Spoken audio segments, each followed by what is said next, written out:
पर पदार्थों ने मुझे आज तक सुखी नहीं किया, एक पल के लिए भी सुखी नहीं किया। मुझे आशाएं दी, मुझे संतप्त किया, मुझे आकुल व्याकुल कर दिया, लेकिन पर पदार्थों की चाहत ने मुझे पल भर भी सुख नहीं दिया और कभी मिल भी नहीं सकता। आज प्रातः काल में प्रभु के द्वार पर जब बैठी तो प्रभु से कहा, प्रभु मुझे अपनी शुचिता समझाओ ना। अनंत काल से मैं अपनी शुचिता को जान नहीं पाया प्रभु। अगर आप नहीं बताएंगे अपने वंश के अंश को तो कौन बताएगा। प्रभु ने कहा,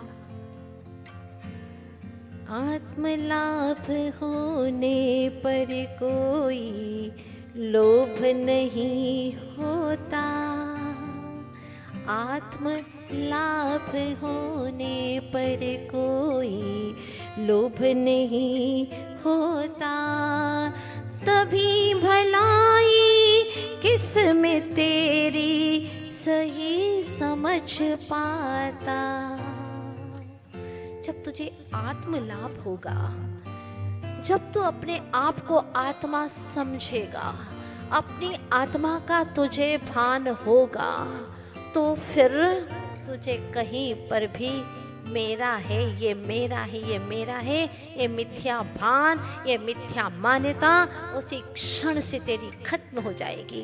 वो शुभ घड़ी कब आएगी, वो पावन घड़ी कब आएगी तेरे जीवन की, जब तुझे अंतर से ये भासेगा कि एक परमाणु मात्र, एक भी परद्रव्य न तेरा था चेतन, न आज है न कभी होगा। ये तुझे अंतरंग से समझ में आ जाएगा। तो ऐसा ही मानेगा, फिर वैसा ही जानेगा और फिर वैसा ही अनुभवेगा।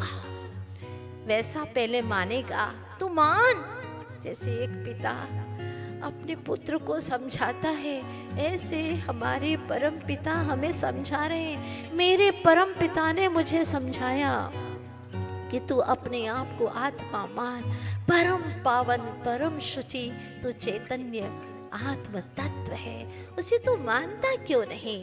मान, बहुत अच्छी चीज है, तू बहुत अच्छा है, तू बहुत पावन है, तू गंदा नहीं है, तू मलयुक्त नहीं है, तू निर्मल है। ऐसा तू अपने आप को क्यों नहीं मानता।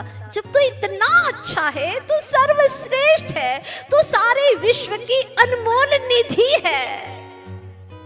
कौन जानता दुनिया की इस निधियों को, कौन जानता आसमान को, एक खुले आकाश को, तारों को और चमकते हुए सूरज और चंदा को कौन जानता अगर तू ना होता।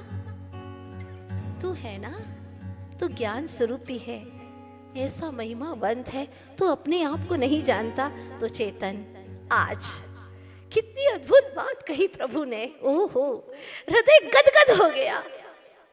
देखो चेतन, हम जिसे चाहते हैं ना, उसे दिल की हर बात बताते हैं और कहते हैं ना, हम तुमसे कहते हैं और किसी से नहीं कहते, क्योंकि तुम हमारे अपने हो, मात्र अपने हो, नितांत अपने हो।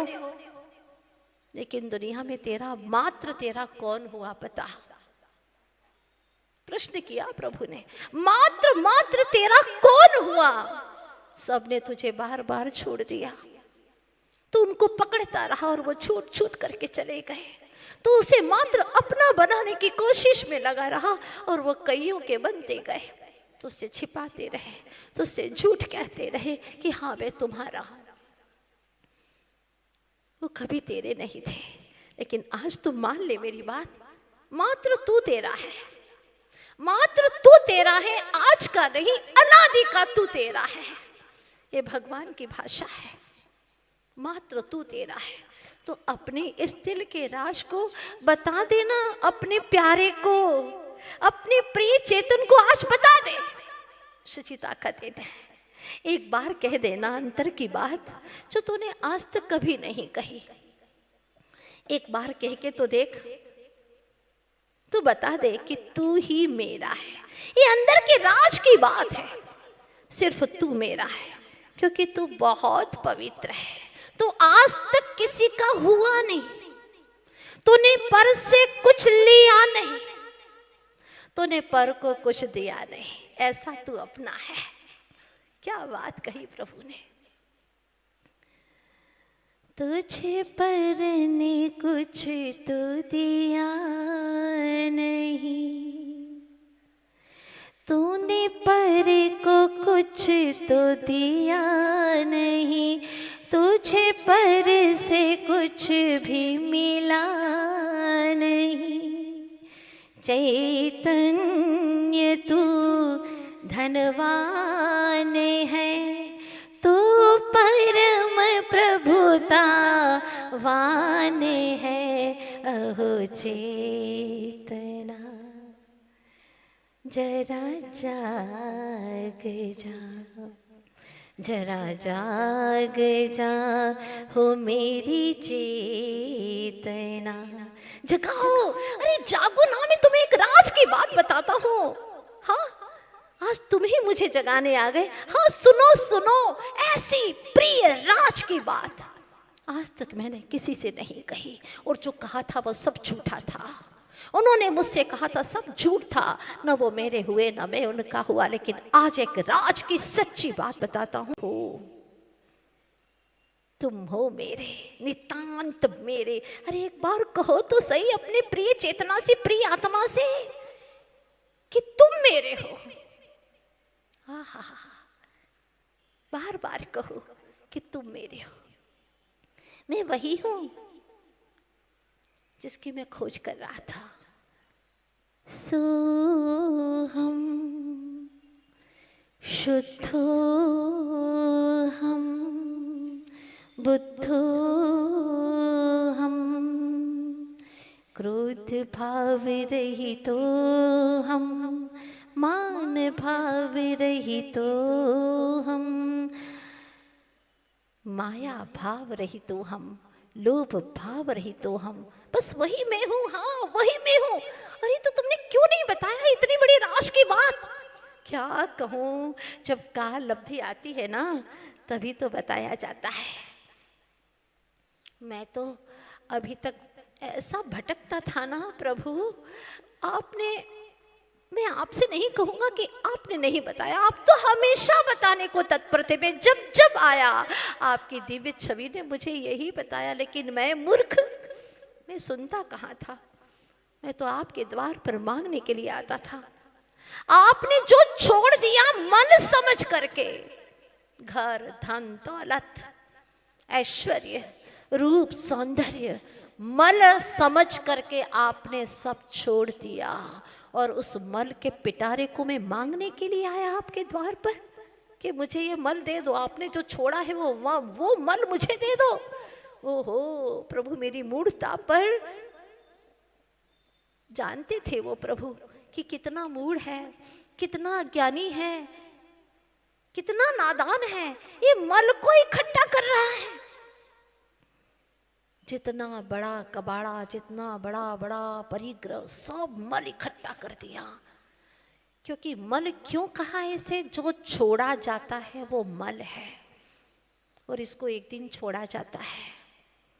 इस सब को छोड़ करके ही कण कण को छोड़ करके जाना होगा। एक कण भी तेरे साथ जाने वाला नहीं है। जो मेरा है वो मेरे साथ जाएगा। जो मेरा है, तो मेरा क्या है, मैं चेतन स्वरूपी आत्मा। पर मेरे साथ में तो कर्म भी तो जाते हैं ना, तो कर्म तो मेरे हैं। कुंद कुंद महाराज समझाते हैं, नाणम सवे भावे पच्च खाई परे तिनादूण, तहमा पच्च खाणम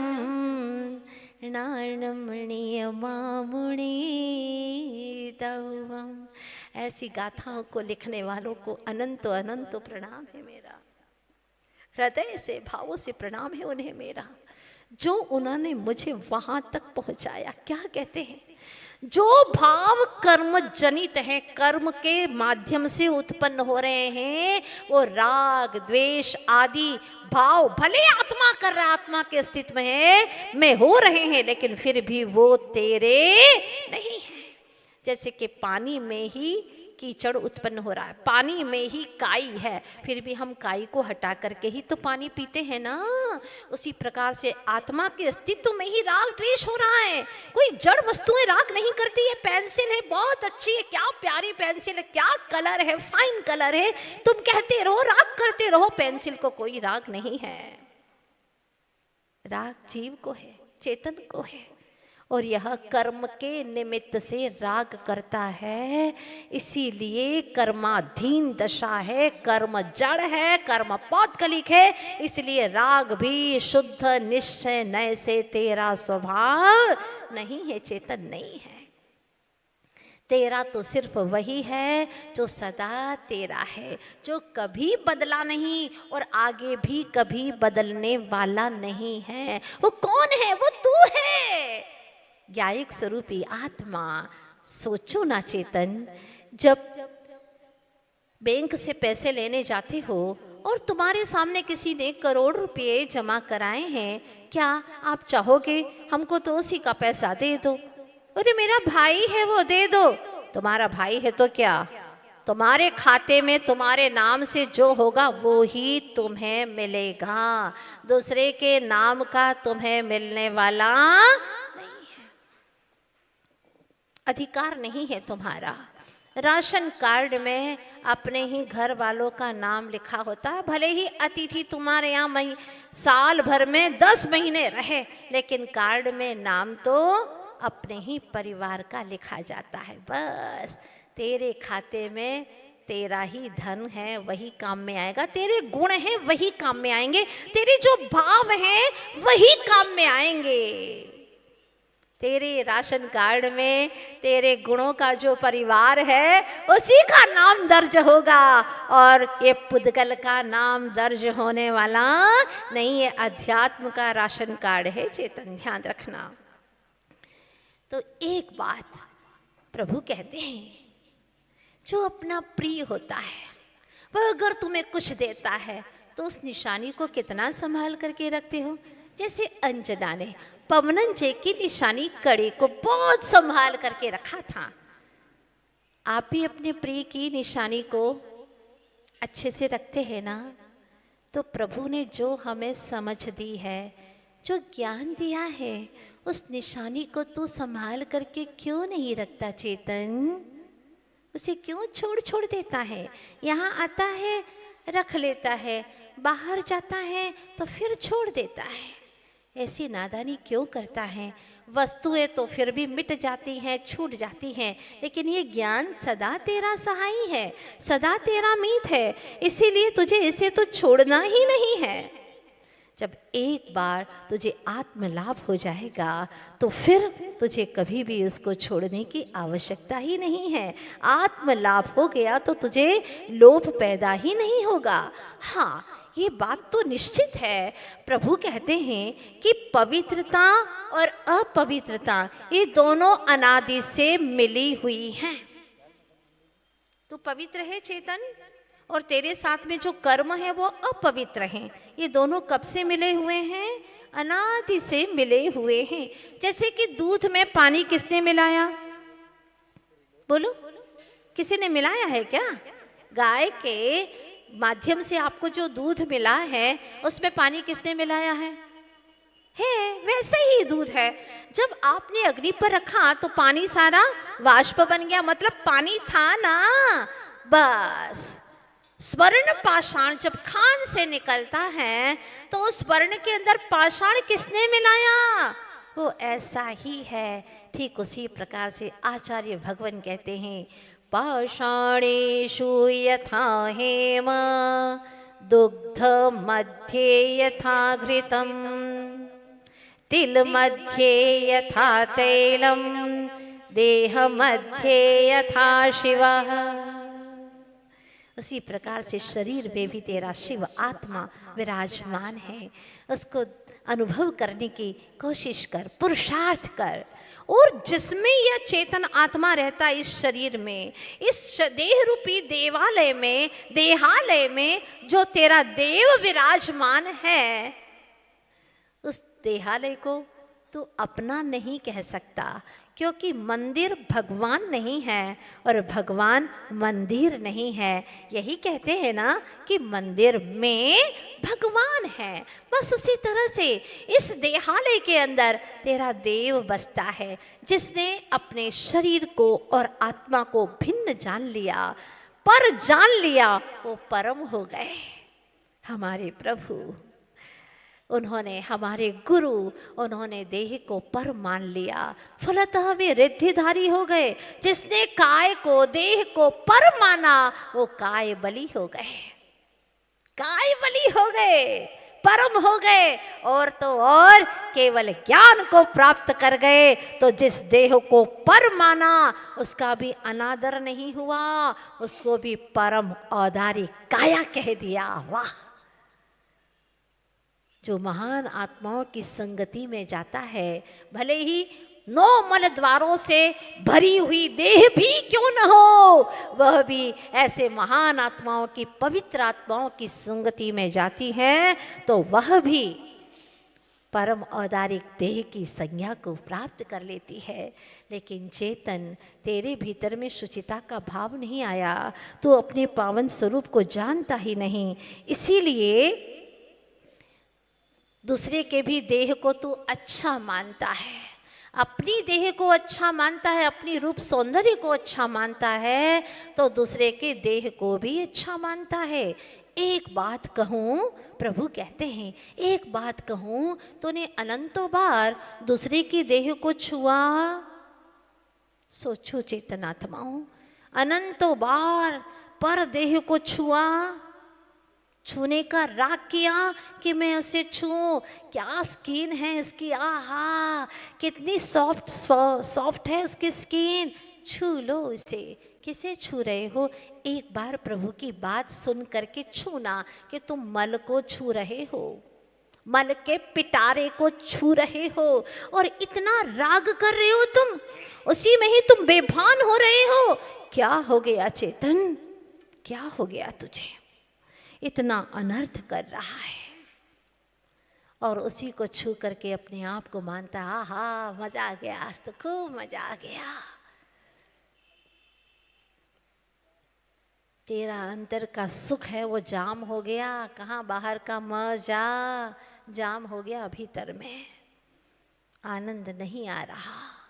बाहर के उस मल के पिटारे को मैं नहीं कहती, सभी आचार्य कहते हैं, आदमी का जिस्म क्या है जिस पर शैदा है जहाँ, एक मिट्टी की इमारत एक मिट्टी का मकान, गारा इसमें खून है और ईंट इसमें हड्डियाँ, चंद सांसों पर खड़ा है यह ख्याली नूरुशा, जो न होती इसके ऊपर चाम की चादर मड़ी, तो फिर उसको काग को ते नोचते हर हर घड़ी, नोचते हर हर घड़ी। ये सत्य का दर्शन करा रहे हैं, ये सत्य का दर्शन है, ये वास्तविक सत्य है। जो जिस रूप को छूने के लिए पागल हो रहा है, कब छुएंगे? कब होगा ब्याह? कब होगा तो तबाह?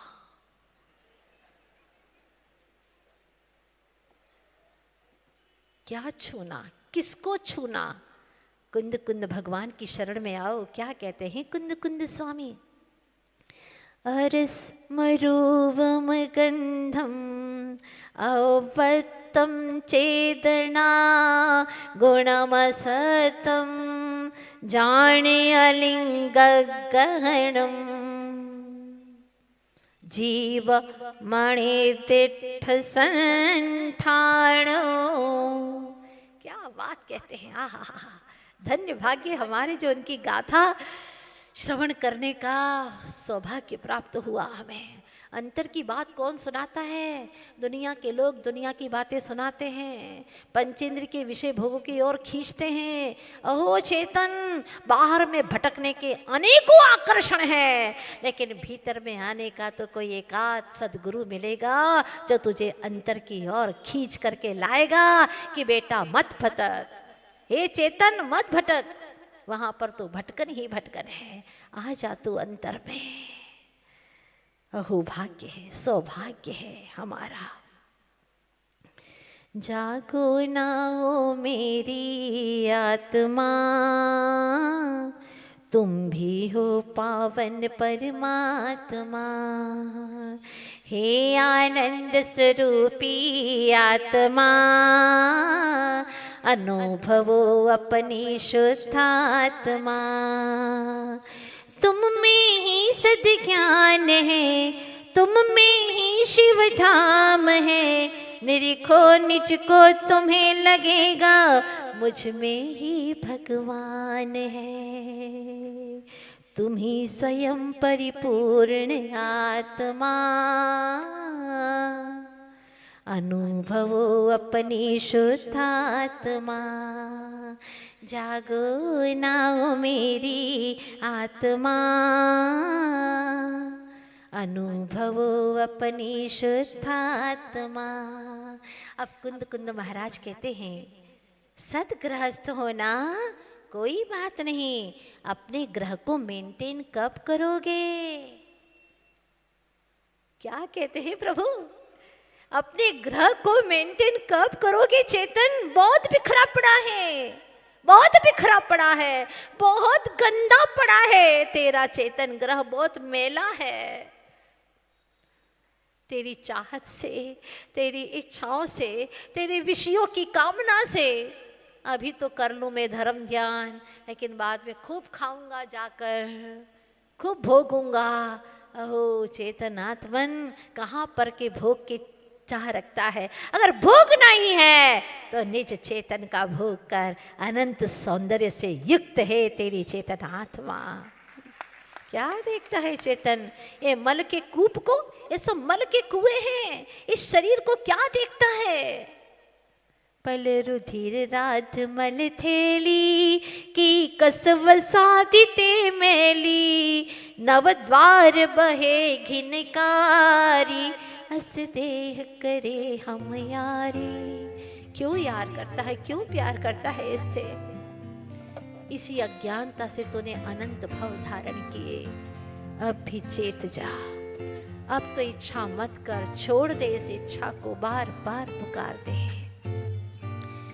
इच्छा के दास अब कभी नहीं बनना, इच्छा के दास अब कभी नहीं बनना। भूली है अनादि की कभी नहीं करना। लीन हो स्वयं में, लीन हो स्वयं में, सब भ्रांति टलेगी।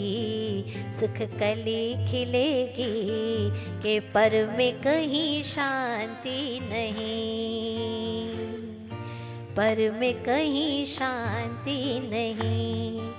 आ तुझे अंतर में शांति मिलेगी, सुख कली खिलेगी, के पर में कहीं शांति नहीं।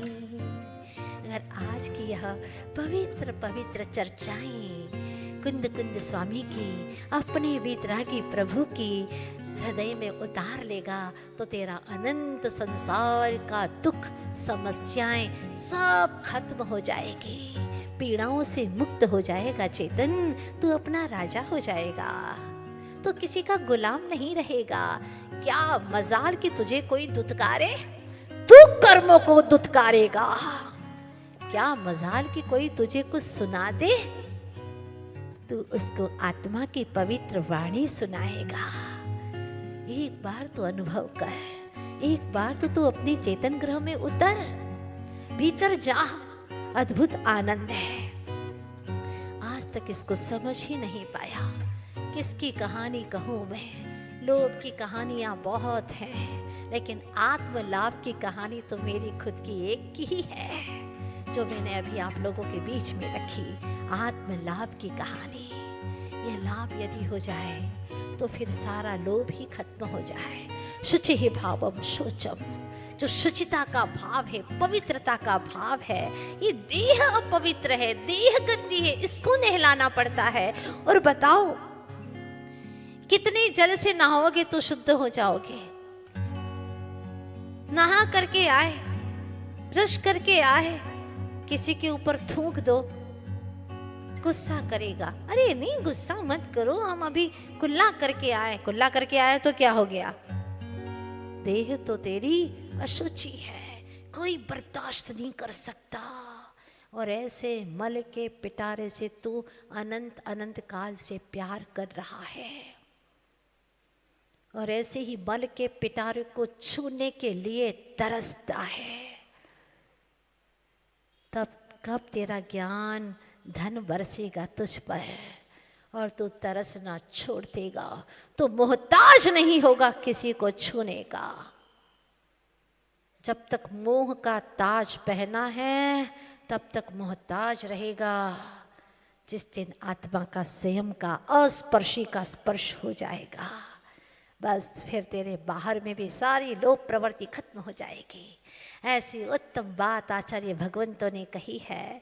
तो उत्तम सोच का धनी है, क्यों लोभ कर रहा है? आज हम बाहर की दुनिया में देखते हैं, दुर्योधन की सत्ता में, दुर्योधन की जो सत्ता का लोभ है उसमें शकुनी की माया पल रही है। केकई के लोभ में मंथरा की माया पल रही है। डॉक्टर लोभी हो रहे, बिना काम के ऑपरेशन बढ़ाए जा रहे हैं, व्यापारी मिलावट कर रहे हैं, अधिकारी भ्रष्टाचार किए जा रहे हैं, नेता लोभ के पीछे देश को बेचे जा रहे हैं, कुमारियां आग में झुलस रही हैं, विषय भोग की लोलुपी भ्रूण हत्याएं करवा रही हैं, घोटाले हो रहे हैं, मर्डर केस हो रहे हैं। ये सब के सब लोभ के पीछे, इच्छाओं के पीछे। और 3 प्रकार की इच्छाएं होती हैं, 3 प्रकार की ऐशना खास तौर पर होती हैं। पहली है वित्तेषणा, धन की इच्छा, जैसे तैसे कैसे भी आए, हाय पैसे आए। दूसरा है पुत्र ऐशना, परिवार वंश की वृद्धि हो। और तीसरा है लोकेशना, लोग मुझे अच्छा कहेंगे, लोग मुझे सब अच्छा कहें। अरे भाई, लोग तुझे क्या कहें ये छोड़ दे, लोग हमें क्या कहेंगे ये छोड़ दो। अब हम क्या करेंगे, आज से नई शुरुआत, ये आज से हम सोचेंगे। दुनिया के लिए बहुत जी लिया, ऐसे पवित्र जिन दर्शन को पा करके चेतन, ये भोगों की बातें शोभास्पद नहीं होती हैं। ये देह के साथ में संबंध रखना शोभास्पद नहीं है। जैसे पेंट के साथ में कोई टोपी लगाए तो अच्छा नहीं लगता, उसी प्रकार से देव दर्शन के साथ में दूरदर्शन भी शोभायमान मैच नहीं होता। आत्मा की पवित्रता के साथ में ये कषायों की, लोभ की, अशुचिता, ये इच्छाएं वो शोभास्पद नहीं हो रही, नहीं पाती हैं, शोभास्पद नहीं होती हैं।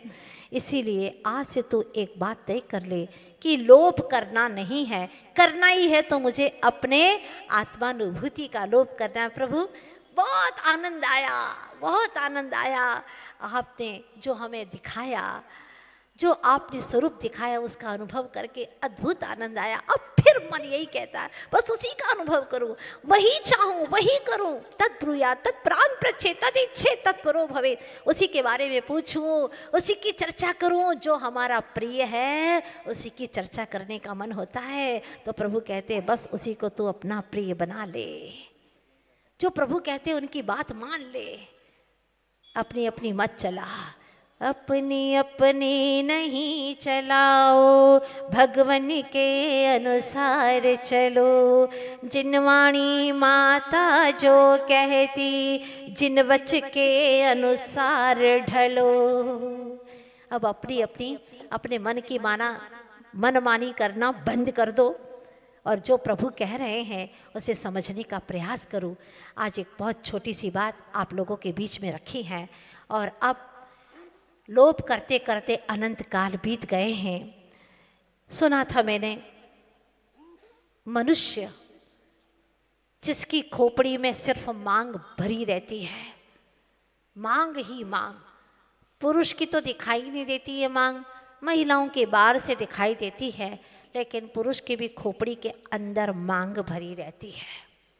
इच्छाओं की मांग, चाहत की मांग बहुत खतरनाक है। बाहर की तो पानी से धुल जाती है, लेकिन भीतर की जो चाह की मांग है वह धुलती नहीं है। कैसे धोएंगे? देखिएगा, वह व्यक्ति चैन से जिंदगी गुजार रहा था। एक दिन मित्र ने कहा, ये कोई तेरी जिंदगी है क्या? हाँ, क्या जिंदगी है तेरी? कुछ तो है ही नहीं तेरे पास में, फकीर जैसा जी रहा है, 4 बीघा जमीन बस, और इसी में जिंदगी गुजारा। देख मेरे पास में 200 एकड़ जमीन है, फैक्ट्री है मेरी, घर है बड़े बड़े, हाँ ये है कोई जिंदगी? उसको लगा सच बात है, मेरे पास में भी कुछ तो होना चाहिए। और उसने जैसे शांत सरोवर था, एक कंकर फेंक दिया। अब वह चंचल हो उठा, धन दौलत को पाने के लिए दिन रात पुरुषार्थ करता, भगवान के भी पास जाता तो वह वही मांगता, पूजन करता वही मांगता, विधान करता वही मांगता, जाप करता वही मांगता, दीप जलाता, न जाने क्या क्या करता। तो ये षड्यंत्र भीतर में अपनी आत्मा के साथ में धोखाधड़ी हो रही है, बाहर से धर्म की क्रियाएं हो रही हैं और भीतर में लोभ पल रहा है। जिस लोभ को प्रभु ने छोड़ दिया, जिन वस्तुओं को छोड़ दिया, जिन वस्तुओं को गुरु ने छोड़ दिया, उन्हीं के पास में जाकर के चाह रख रहा है। कभी गुरुजनों के पास में संसार की बातें मत करना, मत करना। इतनी करुणा आप भी करो अपने ऊपर। जिन्होंने ये सारी चीज़ें छोड़नी, उन्हें रुचिकर नहीं लगती हैं। सदगुरु को कभी ये बातें रुचिकर नहीं लगती हैं। मत सुनाओ अपनी घर गृहस्थी की कथा, मत सुनाओ उनके पास में जाकर जो छोड़ चुके हैं। अगर सुनाना ही है तो ये सुनाओ कि हे गुरुवर, मेरे जीवन में वो क्षण कब आए कि मैं अपनी आत्मा की अनुभूति कर सकूं, मैं सत्य का दर्शन करूं। वो क्षण कब आए? सारी दुनिया एक तरफ, 3 काल का परिभ्रमण एक तरफ, और अंतर मुहूर्त भी कथा श्रवण कर ली रुचिपूर्वक और उसी को अमल कर लिया, तेरा उद्धार हो जाएगा। और चाहे कितना भी समेटता रहे, सब मिटने वाला है, सब कुछ खत्म हो जाएगा। ये चारों कषाएं, उन्होंने तुझे जकड़ा नहीं है, तूने उनको आमंत्रण दिया है, बाइज्जत बुलाया है। कुमकुम पत्रिका भेजी है, आओ क्रोध मान माया लोभ, आओ मुझ में समाओ। एक राहगीर को 4 महिला मिल गई, बोधि, मृदुता, ऋजुता और शुचिता। पूछा उस राहगीर ने, कहाँ रहती हो तुम? पहली ने कहा, बोधि ने, मैं दिमाग में रहती हूँ मनुष्य के। दूसरी से पूछा, उसने कहा मैं मृदुता हूँ जी, मनुष्य की आंख में निवास करती हूँ। तीसरे से पूछा, तुम कौन हो? उसने कहा, जी मेरा नाम ऋजुता है और मैं मनुष्य के हृदय में निवास करती हूँ। चौथी से पूछा, तुम कहाँ रहती हो? शुचिता ने कहा कि मैं मनुष्य के पेट में रहती हूँ। अच्छा, बड़ा अच्छा लगा। आगे बढ़ा राहगीर तो उसे 4 व्यक्ति दिखाई दिए, बड़े ही खूंखार क्रूर भाव को लिए हुए। पूछा, भाई तुम्हारा नाम क्या है? एक ने कहा, मेरा नाम गुस्सा राम है, ज़्यादा मत पूछो गुस्सा आ जाएगा। अच्छा। दूसरे से पूछा, तुम्हारा नाम क्या है? गुमान चंद नाम है मेरा। बड़े गुमान से बोल रहे हो तुम। तीसरे से पूछा, मेरा नाम तो धोखाई चंद है। अच्छा। और चौथे से पूछा, तुम्हारा नाम क्या है? लोभचंद नाम है। लोभचंद के लाभचंद? नहीं, लोभचंद नाम है मेरा। अच्छा, कहाँ रहते हो तुम? गुस्सा राम ने कहा, मैं मनुष्य के दिमाग में रहता हूँ और दिमाग से उतरता हूँ, नीचे नीचे नाक तक आता हूँ। कोई अगर कह दे तो मैं कहता हूँ नाक में दम कर रखा है। तो वह कहता है, राहगीर, अरे कैसी बातें करती हो? मनुष्य के दिमाग में तो बोधि नाम की एक महिला रहती है और तुम कहती हो मैं रहता हूँ। अरे वो सब बेकार की बातें हैं। जब तक मैं रहता हूँ ना गुस्सा राम, क्या मजाल की बोधि वहां आकर के रह जाए? वो रह ही नहीं सकती है। दूसरे गुमान चंद से पूछा, तुम कहाँ रहते हो? मैं मनुष्य के आंखों में निवास करता हूँ।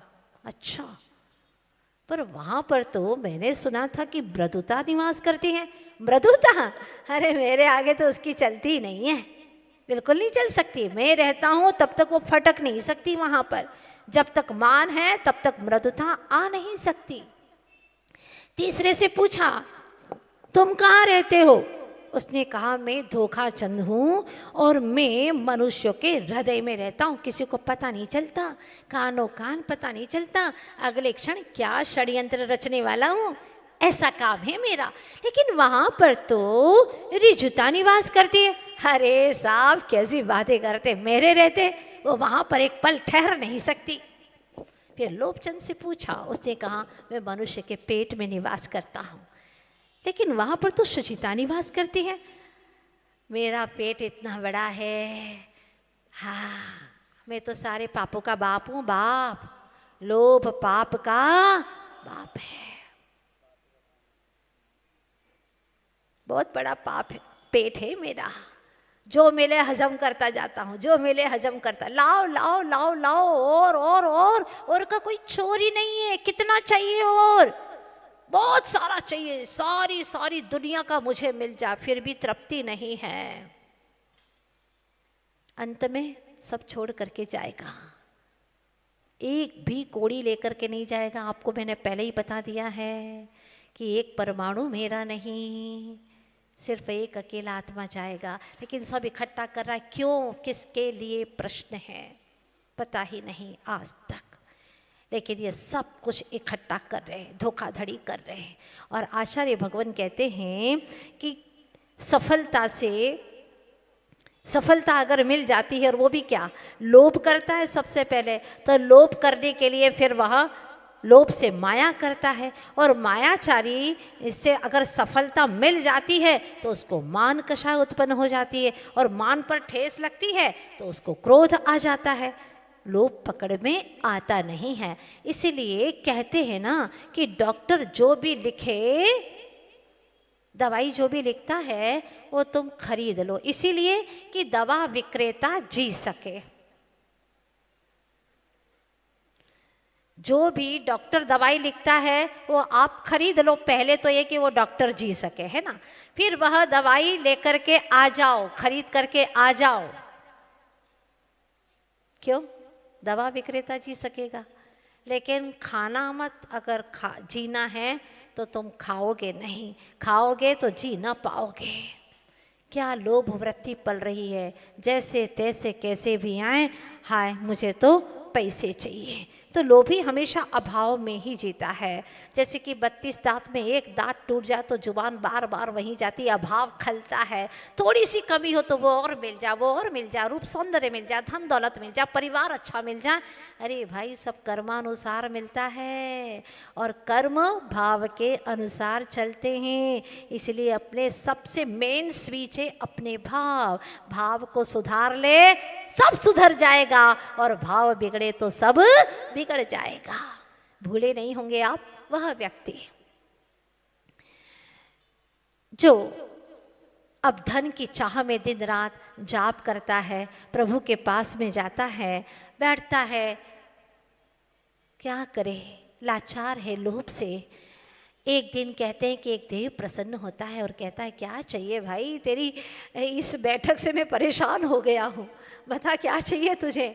उसने कहा बस ज़मीनें दे दो मुझे, तो बहुत सारी एकड़ ज़मीन दे दो। ठीक है, उसने कहा ज़मीनें ले ले, सवेरे सूरज उदित होगा, बस तब से तू जहाँ जहाँ तक दौड़ लगाएगा वो सारी ज़मीन तेरी, पूरा पश्चिम उत्तर दक्षिण में सारी ज़मीन तेरी, तेरे नाम पर। ठीक, बहुत अच्छा, खुश हो गया, भागने लगा। उसने कहा रुको रुको, अंतिम बात सुन करके जाओ। महत्वपूर्ण बात यह है कि सांझ ढले, सूरज अस्ताचल की ओर जाए, इसके पहले तुम्हें घर लौट आना है, वरना तो सुना ही नहीं उसने और भागा, घर पे काम हो गया अपना, क्या लेना देना। फिर घर पे भागा और रात बड़ी मुश्किल से बेचैनी से कटी, क्योंकि भीतर भी अब सोच रहा था ख्वाब एक से एक बड़े। कितनी चैन से जीता था, 4 बीघा जमीन थी, चैन से जिंदगी आती निकल रही थी, गुजर रही थी। चैन से सोने वाला ज़्यादा अच्छा है या सोने की चैन वाला? हाँ, चैन से सोने वाला, सोने की चैन भी हो और चैन से सो ना पाए तो किस काम का। चैन से सो ना पाया, रात भर वह जगता रहा, अब मैं इतनी बड़ी जमीन का मालिक हो जाऊंगा। सवेरा हुआ, सूरज की किरण फूटी, दौड़ना शुरू किया पूर्व दिशा में, खूब सारी जमीन, दौड़ता गया, चलूंगा तो कम नपेगी ना, दौड़ता गया, दक्षिण में गया, पहाड़ के पहाड़ लांग गया, पश्चिम में जाने ही वाला था। बहुत सुंदर सुंदर बाग दिखाई दे रहे थे, सोच रहा था इनको सबको नाप लूंगा मैं, लेकिन शाम ढल चुकी थी, सूर्य अस्त हो चुका था। एक साया आया और उसने उसको पकड़ा, कहा मैंने वार्निंग दी थी तुम्हें, वरना तुमने सुना ही नहीं, अब तुम्हारी मौत आ चुकी है। सारा धन, सारी जमीनें किस काम की, सब खत्म। भव्य जीवों, पुण्य के उदय से प्राप्त हो रही है, कोई बाधा नहीं, आप गृहस्थ हैं, लेकिन उसका समुचित सदुपयोग करना शुरू कर दो। बाहर में ऐसा जीवन जियो। मैं ये नहीं कहती कि आप लोग सब त्याग करके बैठ जाओ, नहीं, अगर पुण्य के उदय से, पुरुषार्थ से आपको प्राप्त हो रहा है तो आप उसको अपने पास में रख कर के भी उसका सदुपयोग करना सीखें। पर अंतर में ये निर्णय करके रखें, जैसे बहुत सारे घर पे तुम्हारे लोग आते हैं, अतिथि आते हैं और नौकर भी आते हैं, उन सबको देख करके आपके मन में क्या भाव आता है, ये तो मेरा बेटा है और ये तो सब नौकर हैं। ऐसा भेद ज्ञान है ना, बस ऐसा भेद ज्ञान निरंतर बनाए रखो कि मैं अलग हूँ और ये सारे द्रव्य अलग हैं, ये मेरे नहीं हैं, न कदापि मेरे हो सकते हैं। पुण्य से ये सारी सामग्री मिल रही है, संयोग जुट रहा है, लेकिन यह मेरा नहीं है और मैं इनका नहीं हूँ। ये भेद ज्ञान सबसे बड़ी चीज है। आज जब ये भाव आया, प्रभु क्या कहूँ प्रभु, ये सारी वस्तुएं मिलना ये पुण्य नहीं है। ध्यान से सुनना, ये सारी वस्तुएं मिलना पुण्य नहीं है, घर जमीनें जायदादें मिल जाना पुण्य नहीं है, रूप सौंदर्य मिल जाना भी पुण्य नहीं है। ये पुण्य मेरा भाव नहीं है, ये समझ में आना सातिशय पुण्य है। क्या कहा, ये पुण्य भाव भी मेरा नहीं है, ये भी कर्म जनित है। ये भाव जब आ जाए तो समझ लेना सातिशय पुण्य है। दूसरी बात, प्रभु आप जैसे पावन के पास में मुझे आने का भाव हुआ, यही मेरा सबसे बड़ा पुण्य है। दुनिया की वस्तुएं मिल जाना, दुनिया के लोगों से मिल लेना, ये कोई पुण्य नहीं है, कोई पुण्य नहीं है। तो अनंत बार मिला हूं मैं, लेकिन पावन प्रभु परमात्मा से मिलने का भाव जो आया है, ये मेरा सातिशय पुण्य है। अरब खरबपति से भी ज्यादा पुण्यशाली वह है जिसे प्रभु का समागम करने का उमंग आता है, भाव आता है बार बार कि प्रभु तुझे छोड़ करके अब कहाँ जाऊं, तू मिल गया प्रभु। ऐसा भाव जिसके भीतर में आता है वो महापुण्यशाली है। और आप सभी भव्य जीव हैं, आप सभी लोगों को ये भाव आ रहे हैं कि मैं प्रभु का समागम करूं, जिन शासन को समझूं और ये प्राणों का अंत हो, प्राणांत हो, इसके पहले पहले, प्राणों के विसर्जन के पहले पहले मैं बुराइयों का विसर्जन कर सकूं, असत्य का विसर्जन कर सकूं और जो सत्य है उसका सृजन कर सकूं।